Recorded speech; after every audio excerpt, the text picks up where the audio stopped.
Our company is actually direct partners with the Museum of Leonardo da Vinci in Florence, Italy. That they actually made 4 of these exhibits that travel the world. They made one for Europe, they made one for Asia, they made one for North America, and they made one for Australia. So this is the actual exhibit for North America that we have touring the United States. It's not about me being here and painting. It's not about people looking at old pictures of Da Vinci stuff. It's actually about children coming in here and actually reconnecting with their own humanity. It's about connecting with the spirit of a living artist, that's me. It's about connecting with one of the most famous artists we've ever known, which is Da Vinci. It's about feeling that you are actually equal to them and actually connected to them. And by understanding that, you understand that you can move forward and you can literally just be the next big inspirational transformation of our society, of our world. Everyone needs to reach their own personal fulfillment. That's what I think is truly the message. Our message here at the exhibit is to discover the Da Vinci in you, is really what our message is. And that we can take these ideas and see and reflect on how these gentlemen ran their life, we can apply this to our own life. I talk to the kids and say, look, there is going to be another Da Vinci sometime. You have to discover him. He's not just going to jump out of your head. You've got to go look for him. You've got to change your lifestyle. Switch your cell phones off. Don't go home and text your friends all night. Put your Xbox away. Stop playing World of Warcraft 25 or however many it's got to. Find something that interests you. Find something that you can really get it into. Float your boat and absorb it. Learn it. Research it. Make it a part of you. Become a part of it. There is this potential to be the next Da Vinci. The one thing that I like about Da Vinci, and I think the ultimate Renaissance man, is he covered everything. People say, oh, Leonardo, he was a painter, yes.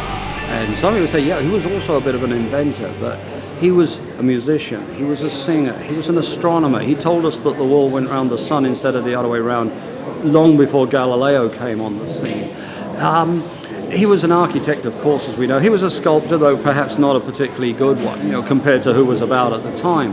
But there just didn't seem to be any end to his abilities. He worked in hydraulics, he worked in mechanics, he worked in flight, he built war machines. And all the time was painting some of the greatest paintings in the world. I mean, if it's anything, it's just amazement that one man could do so much.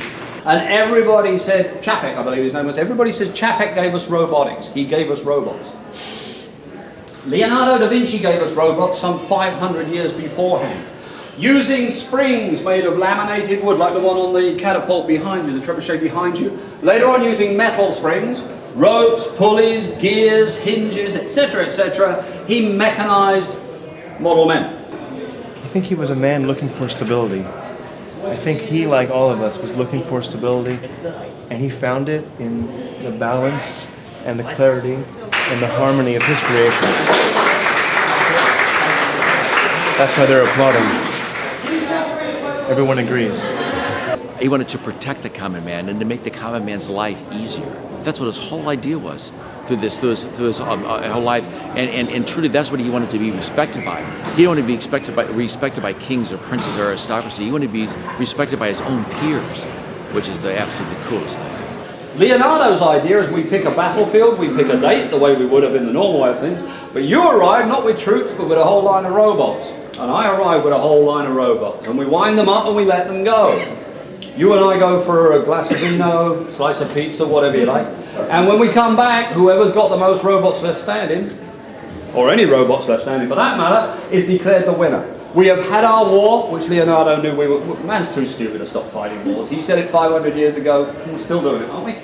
We've had our battle, we've settled our territorial dispute, and not a man has been hurt. And that was Leonardo's reason for building robots. Because we know now that all these people that are above us, that are running this, they have actually no meaning in our life. The only meaning of life is the people that we can reach out and touch, people that we can reach out and affect.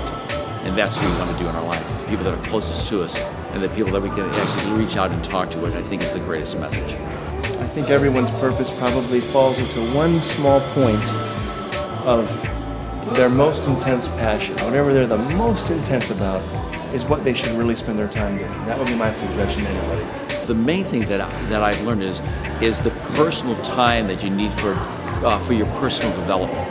That is the most thing that's what they had. That's what Da Vinci had. That's what Michelangelo had. when we had the exhibit in Denver, they actually had a reproduction of actual Michelangelo's actual desk that he used. But he didn't call it his desk. He called this area that he worked in, he called it his contemplative room. That actually used this area where he could dream and think and imagine and create. And that is so vital today. I walked up to Mark Rogers and I said, how about I come in here and I just have a living studio? He said, that sounds great. I said, you know why I want to do it? Because of what you just said to those kids. He made me get tears in my eyes. The first time I heard him doing this thing, 3 times I got tears in my eyes. I said, anybody that can make me get tears in my eyes 3 times is somebody I want to be associated with, you know what I mean? At the very end of the tour, when he talks about the lion that was the gift of the King of France, he talks to the children and he says, Leonardo da Vinci was just another person, like you and I are. And he had that feeling and that inspiration to create this lion, and he created everything around us, and we've been using the same technology for the last 500 years. And he said, but you know what's great is that same energy that was in Leonardo da Vinci is inside of you. And the fact that that energy is inside of you means that you can find the Da Vinci in you. Because that was all that was going through Da Vinci was just life energy, which happened to be extremely similar to what I talk about. I just didn't give Da Vinci credit for it, but you know what? When I walked in here, I said, I don't mind sharing with Leonardo da Vinci. That's okay with me. I compared him actually with Michelangelo. Michelangelo, he would go to sleep every day of his life, dressed in his clothes, because he was so full of his power to create. He wanted to get up and work every day. And that's the same way Jordi is. He's our kind of like our Michelangelo. We always say discover the Da Vinci in you. We actually, my brother actually called the phrase, we're going to discover the Jordi in you. That define this effervescence of creativity, wanting to express, and he's just we're his biggest fan. I would never say that about myself, but the fact of the matter is, if a kid walks in here and they see what I'm doing, I would much rather that they realize that they can do this too, because they can. 11-year-old boy painted this. 11-year-old boy. This right here was painted by a 10-year-old girl. This 10-year-old girl. I love bringing the real, raw, pure energy from everyone's inspiration. I don't care what age they are, I don't care what their level of experience. I want them to say, you know what?